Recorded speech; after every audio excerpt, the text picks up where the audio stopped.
Mazishi ya Nemesio Esguara Cervantes anayejulikana kama El Mencho yameripotiwa kufanyika siku ya jana katika jimbo la Jalisco huko nchini Mexico, huku ulinzi mkali ukiwekwa katika miji ya Guadalajara na Zapopan. Kwa mujibu wa taarifa zilizosambaa na zinazoendelea kusambaa kwenye mitandao ya kijamii, mwili wake uliwasili katika makaburi ya Recinto de la Paz Cemetery ukiwa umewekwa ndani ya jeneza lililopambwa kwa rangi ya dhahabu. Takriban maafisa 80 kutoka kikosi cha walinzi wa taifa, jeshi la Mexico na polisi wa jimbo waliripotiwa kusambazwa kuhakikisha usalama wakati wa shughuli hiyo, na ulinzi uliwekwa mkali mno.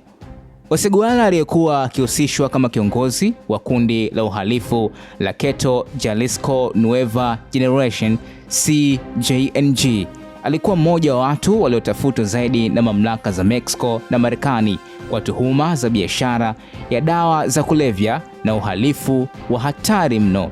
Mamlaka bado hazijatoa taarifa rasmi ya kina kuhusu mazishi hayo, lakini uwepo mkubwa wa vikosi vya usalama unaashiria tahadhari dhidi ya uwezekano wa vurugu au mikusanyiko mikubwa katika mazishi hayo.